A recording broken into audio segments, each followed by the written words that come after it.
Bonjour. Alors aujourd'hui, on va entamer le dernier chapitre, le chapitre 7 concernant la méthode de Huckel. Cette méthode c'est une méthode LCAO, elle concerne les molécules conjuguées, c'est-à-dire à double liaison conjuguée. Alors c'est une méthode qui s'applique uniquement au système pi, système pi conjugué, tels que les fullerènes, les annulènes, les polyènes, etc., tels que le butadiène, le benzène, etc., etc.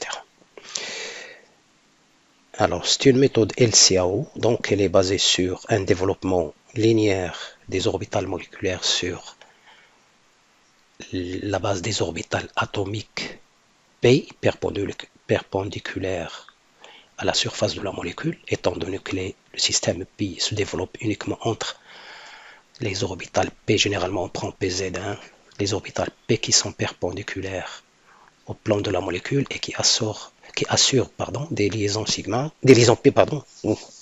Ça va pas ce matin. Bon,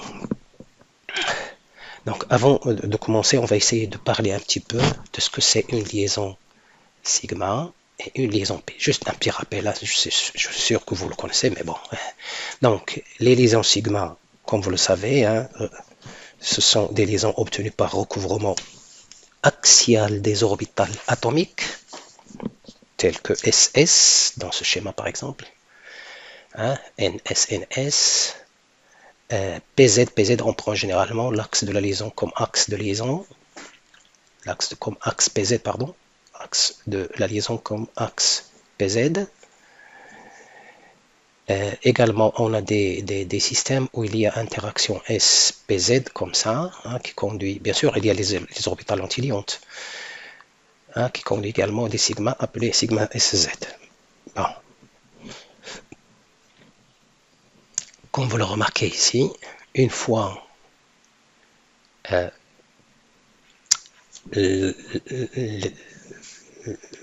l'arrangement liant, je veux dire l'interaction liante est formée, il n'y a pas de plan nodal entre les liaisons. Par exemple ici, bon ici parce que rappelez-vous le centre de l'atome est là, une fois la liaison est formée, donc la liaison occupe ce territoire-là, si j'ose dire. Donc il n'y a pas de plan nodal. Bien sûr, l'orbital antiliante a un plan nodal, mais on parle des orbitales liantes. Également ici, externe. Bon, on ne parle pas de ces surfaces nodales d'origine de l'atome. Pour les liaisons pi, donc les liaisons pi, bien sûr, comme vous le savez, c'est l'interaction entre des orbitales p et le recouvrement se fait de part et d'autre de l'axe de la liaison. Par exemple, ici, voilà l'axe des x. Donc le recouvrement, il se fait là et là. Là, c'est l'antilion. Bon, le recouvrement également se fait ici pour PY et là. Bon, ça, c'est l'antilion correspondante. Rappelez-vous, on prend toujours l'axe Z comme axe de liaison. Bref, ça, c'est juste un petit rappel. D'accord? Bon.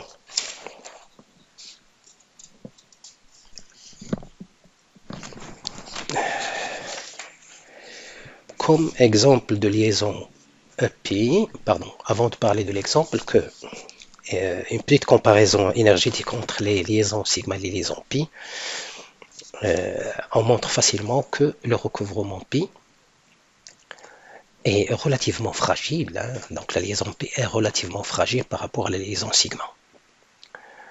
Donc dans un système moléculaire, toujours on remarque parce que le recouvrement se fait de part et d'autre de la liaison et que ce recouvrement est relativement fragile, donc cette orbitale est énergétique, c'est-à-dire elle est un peu déstabilisée vers le haut du système occupé ou des orbitales occupées d'une molécule. Donc on remarque toujours que les orbitales pi, quand il existe dans la molécule, elles sont frontières, ce qu'on appelle frontière, c'est-à-dire la plus haute occupée est une liaison pi et la plus basse vide également une liaison pi.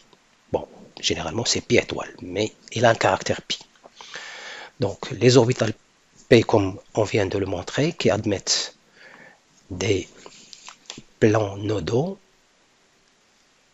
hein, sont caractérisés donc par une antisymétrie, c'est-à-dire, bon, je vais me permettre de retourner ici. Regardez comme là, hein, ce point et la son symétrique là, mais il est de signe opposé. Ce point son symétrique est là, mais il est de signe opposé. On dit qu'elle est antisymétrique par rapport bien sûr à l'axe de la liaison. Mais pour une liaison sigma, ce point et la son symétrique ici, donc elle est symétrique. Bon, d'ores et déjà, nous avons deux orbitales qui sont de symétrie différente, d'accord? Et on dit qu'il y a conjugaison lorsque... bon, ça c'est la conjugaison, pardon, on ne va pas parler de la conjugaison, mais et, revenons à l'histoire de la symétrie. Les orbitales pi sont antisymétriques, les orbitales moléculaires pi sont antisymétriques, les orbitales sigma sont symétriques. Donc, si des orbitales sont de symétrie différente, elles ne peuvent pas interagir. Ça, on l'a déjà vu. D'accord? Il faut qu'elles soient proches en énergie. Bon, c'est une condition. Ce n'est pas une condition obligatoire, mais la condition de symétrie est une condition sine qua non. Donc, il faut que les orbitales soient de même symétrie, soit tous les deux, les orbitales qui interagissent, soit tous les deux, toutes les deux de même symétrie, soit toutes les deux, c'est-à-dire de symétriques, soit toutes les deux antisymétriques. Parfait.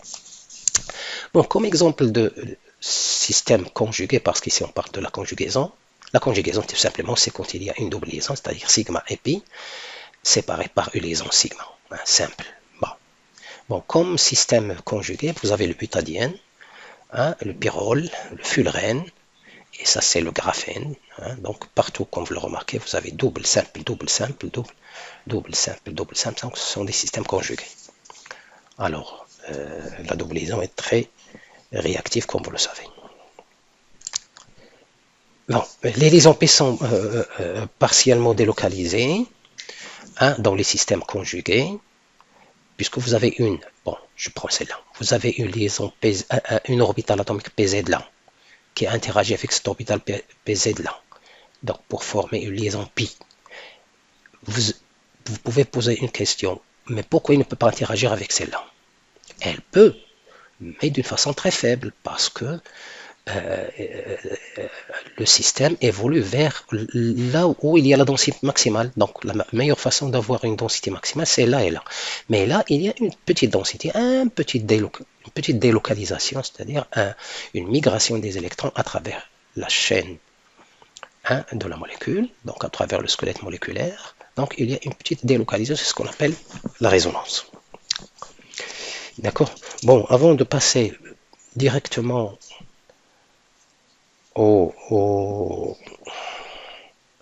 à l'étude de la méthode, un petit historique de cette méthode, hein, parce que ça vaut le coup quand même, c'est que Huckel, lui, il a énoncé ses premiers calculs, bon, son premier calcul c'était sur l'éthylène, en 1930. Voilà, Huckel c'est celui-là. Et en 1931, il a calculé le benzène.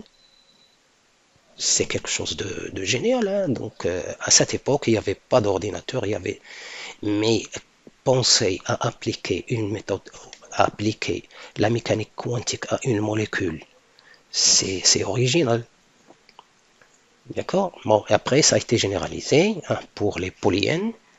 Bon, et après, bon, ça a été diversifié, c'est-à-dire on a introduit les hétéroatomes avec des paramètres, etc., etc. Bon, et à partir des années 50, la méthode SCF a été introduite. La méthode SCF, c'est Self Consistent Field, c'est-à-dire la méthode dans laquelle un électron, le comportement d'un électron est étudié en modélisant tout l'environnement et on essaie d'améliorer les calculs avec une méthode itérative, c'est-à-dire on fait plusieurs cycles pour minimiser l'énergie du système. Hein. Donc, ça s'appelle la méthode du champ autocohérent. Bon, revenons maintenant à l'essentiel. Donc,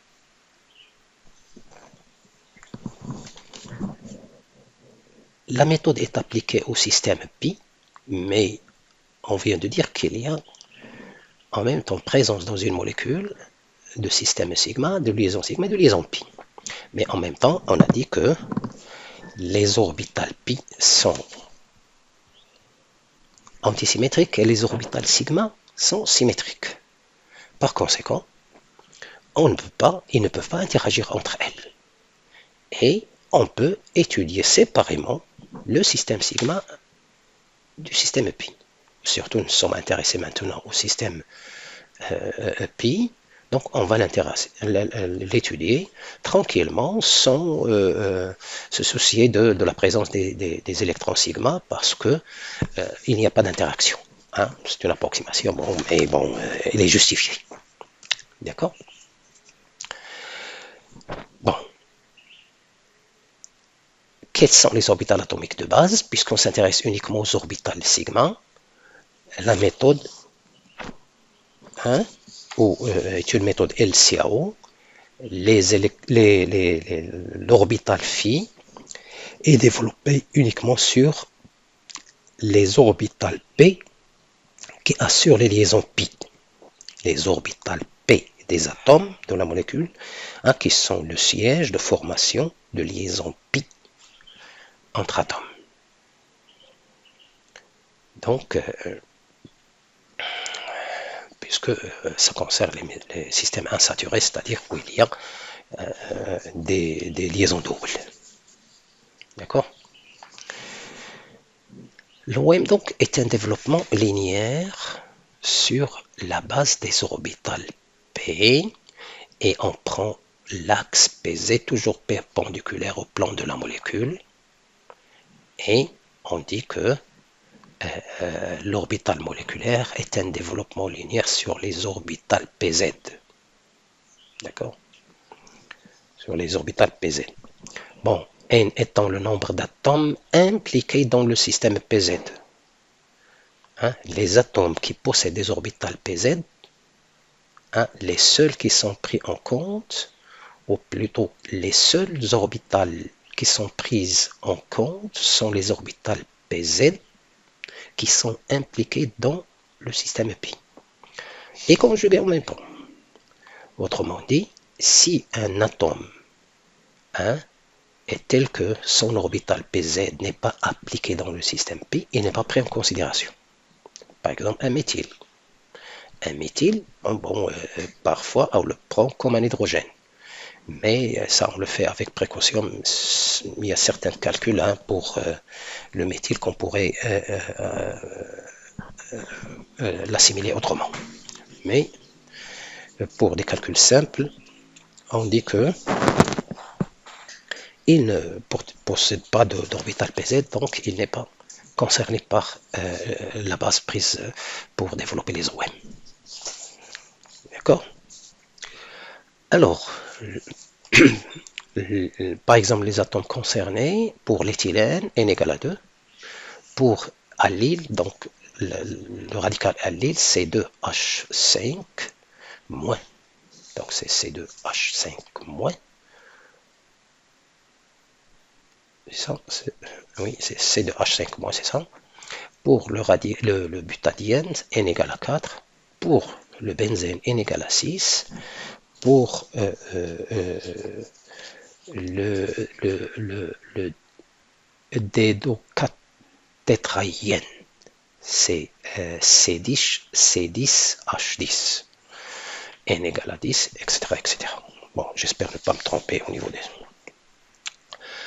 Donc, les paramètres maintenant, parce que c'est une méthode semi-empirique, c'est-à-dire les intégrales sont ajustées d'une manière expérimentale, d'une manière empirique, basée sur des calculs ou des mesures de grandeur. On va voir tout de suite qu'est-ce que c'est.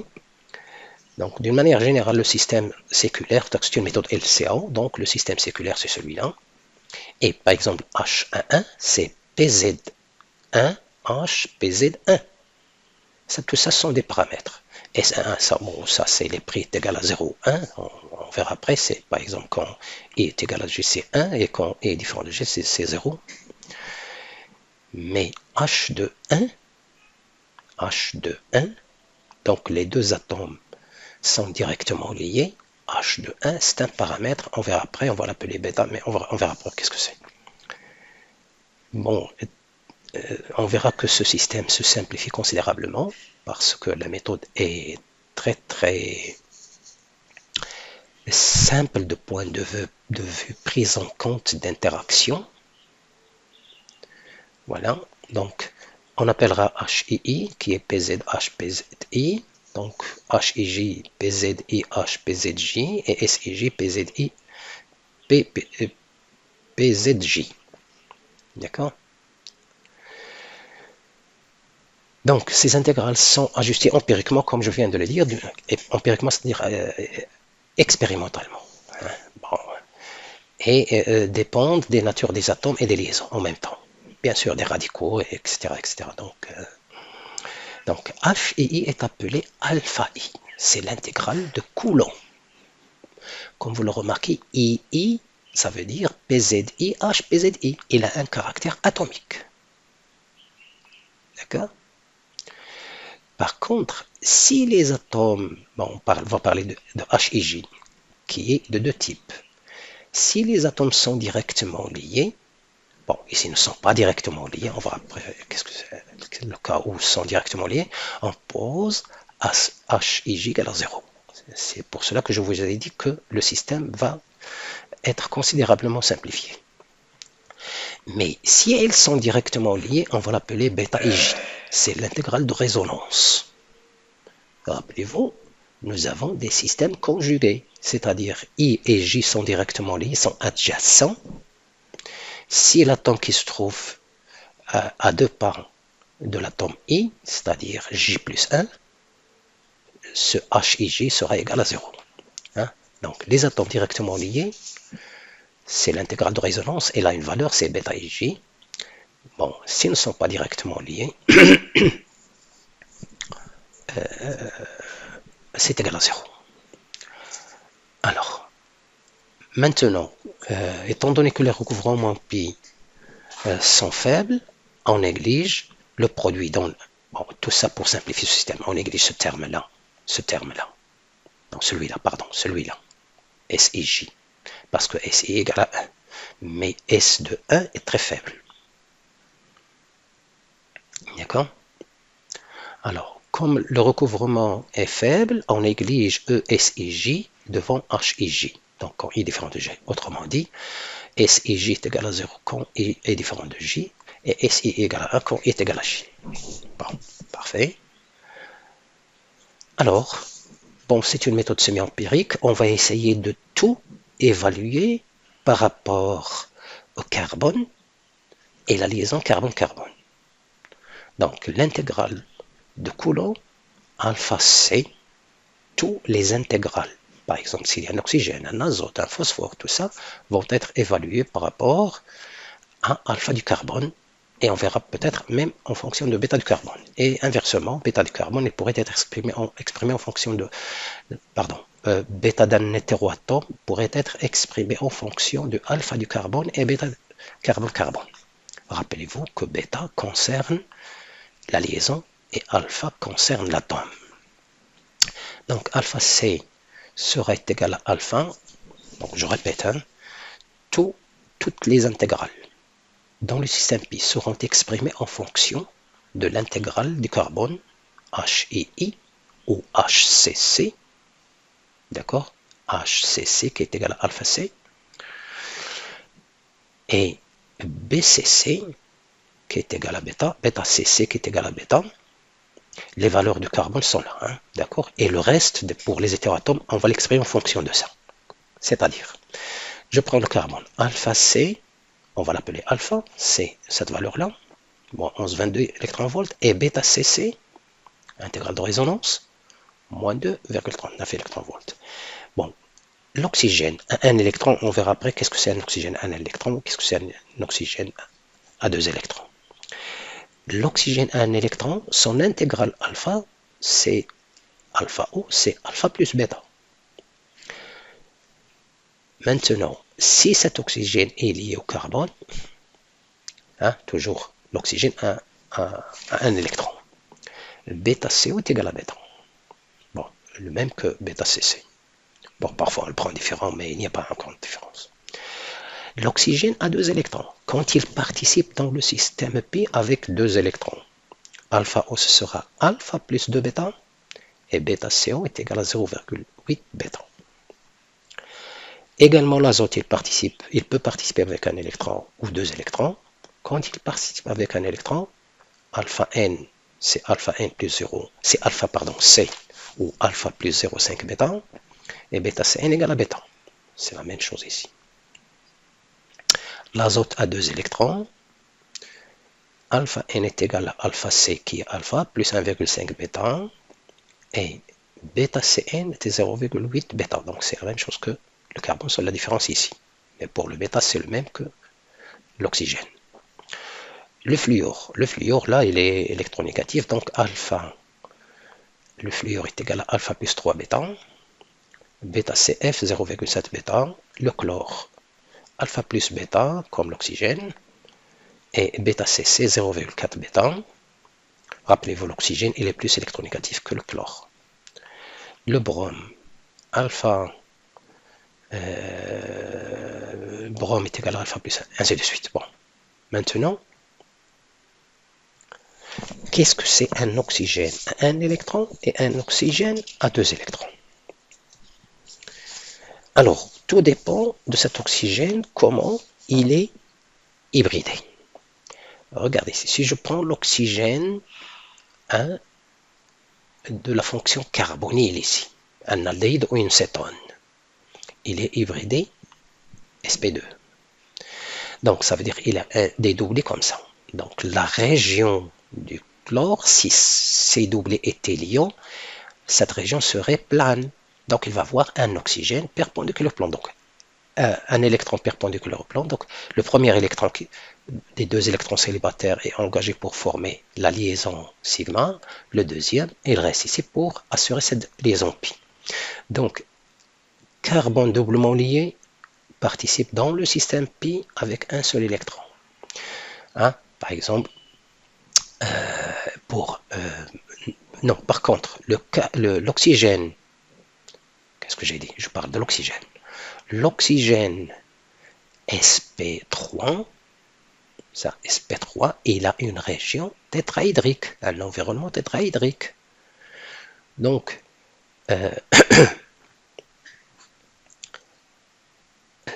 il a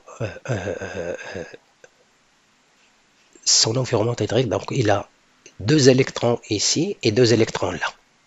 Bon, je n'ai pas représenté l'autre pour montrer qu'il y a un seul électron, c'est celui à spin. Comme ça, par exemple, qui va participer. Bon, peu importe. Bon, ils sont de spins différents, mais un seul électron de chaque orbital va participer au système pi. D'accord? Donc, c'est l'électron étant engagé dans le système pi, et celui-là, c'est un électron qui va rester. Donc, mais nous avons 2 orbitales de ce type. Donc, il engage les 2 électrons. Alors, pourquoi on a fait ça? Normalement, on pourrait dire un des 2 doublés, puis on s'arrête. Non. Étant donné que les 2 doublés se trouvent exactement orientés de la même façon, seulement celui-là là et l'autre avec un angle à peu près de 109 degrés, il n'y a pas de raison de prendre ce doublé et laisser l'autre. Non. En réalité, un électron de ce doublé et un électron de ce doublé sont engagés là, et comme vous le remarquez, ils sont en conjugaison par rapport à cette doublison. Donc, l'oxygène sp3 participe avec 2 électrons. L'oxygène sp2 participe avec un seul électron. Parfait. Bon. Donc, le système homogène pour une chaîne linéaire conjuguée. Donc le système homogène devient comme ceci. Pour le carbone numéro 1, celui-là. Hein, le premier coefficient, c'est alpha moins ES. S égale à 1. Le deuxième, c'est toujours 1. On dérive l'énergie par rapport à C1, on obtient une équation. On dérive l'énergie par rapport à C2, on obtient une deuxième équation, ainsi de suite. Mais seulement, les bêta CC, si bon, dans le cas où on n'a que des carbones, les bêta CC vont annuler tout le reste. Donc pour le carbone 1, donc on va prendre son intégrale de recouvrement là, et l'intégrale d'échange, mais cette intégrale d'échange égale à 0, puisque 3 n'est pas directement lié à 1. Regardez, 3 il est là, 1 il est là, 2 est directement lié à 1, donc on a bêta. Mais le 3 qui n'est pas directement lié à 1, c'est 0. Le reste est 0. Par contre, quand on passe à 1, donc le 2 est lié à 1 et à 3. Donc on a bêta comme coefficient de C1 et bêta comme coefficient pour C3. Et là, c'est alpha moins E. Donc on a sur la diagonale alpha moins E partout. Ainsi de suite. Jusqu'à N qui est directement lié à N moins 1. Le reste, c'est nul. Pour une chaîne linéaire. D'accord? Donc le déterminant, comme vous le remarquez, c'est ce terme-là, celui-là. Le reste est 0. Donc il se simplifie davantage. D'accord? Donc la simplification est relativement... Bon, comme application, la première application, pardon, on va le faire pour l'éthylène. C'est très très simple. L'éthylène 2, voilà, la fonction C1PZ1 plus C2PZ2, le déterminant séculaire, voilà. Donc, ils sont directement liés. Ici, c'est alpha pour le carbone 1 et bêta pour la liaison 1,2, ainsi de suite. Donc, le déterminant, là, il y a l'introduction d'un facteur qui est, pour simplifier le calcul, juste pour simplifier le calcul, ou pour penser directement à poser le déterminant d'une façon qui pourrait être envisagée sans. Regardez, si je prends bêta, je sors bêta de cette ligne. J'obtiens ici 1 et ici alpha moins bêta. Et si je la sors de cette ligne, j'obtiens quelque chose de semblable. Donc j'ai sorti bêta de cette ligne et bêta de cette ligne, donc j'ai obtenu bêta au carré. Il faut faire attention, dans les déterminants, quand vous sortez un facteur, ça ne veut pas dire que vous le sortez de toutes les lignes. Donc un facteur sort d'une seule ligne, donc on obtient ça. Donc ça veut dire qu'on sort ici bêta au carré. Et on va poser ça est égal à x. Bon, certains l'appellent k. Donc b au carré x. Donc, ce qui va nous intéresser, c'est uniquement ce déterminant qui est égal à 0, puisque bêta est égal, est différent de 0.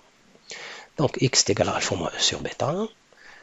On va résoudre, développer le déterminant. Donc x au carré moins 1, ça veut dire x est égal à plus ou moins 1. Nous avons deux expressions de l'énergie. E est égal à alpha plus bêta et E est égal à alpha moins bêta. Donc plus c'est ça et moins c'est ça. Donc deux solutions.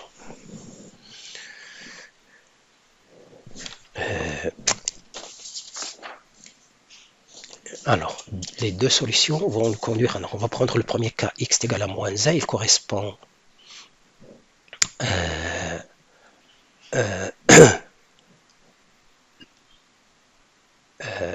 correspond alpha plus bêta, x égale à moins 1, parce que rappelez-vous toujours, E est égal à alpha moins x bêta. J'aurais dû l'écrire ici. X est égal à alpha moins E bêta, ou E est égal à alpha moins x bêta. Vous avez un signe moins ici. Donc, moins par moins, puisque x égale à moins 1, ça fait plus bêta. Donc, comme c'est classique maintenant, on va prendre cette racine, on va l'introduire dans le système séculaire. Voilà, moins E, et on détermine les coefficients, on trouve C1 égale à C2. Donc, la normalisation de la fonction, et on obtient ça. On n'a que 1 sur racine de 2. Dans la théorie LCO de manière générale, on a 1 sur 2 facteur de 1 plus S, mais S, dans notre cas, est égal à 1 ou 0. D'accord? Voilà. Pardon, ici c'est 1 facteur de 2. Non, 1 sur 2 facteur de 1 plus S et J. S12 dans notre cas ici. Mais S12 égale à 0, donc il nous reste uniquement racine de 2. Donc voilà. Donc la première solution, elle est comme ça. Hein. Les deux coefficients des deux orbitales sont égaux à 1 sur racine de 2. C'est la solution liante. Bon, c'est simple. Hein, ça va. Maintenant, ici, il y a un signe moins. Ça veut dire que c'est une solution antiliante. D'accord. Ça, on va le voir après. On va arrêter l'enregistrement ici parce qu'on ne peut pas continuer pour... Voilà. Pardon.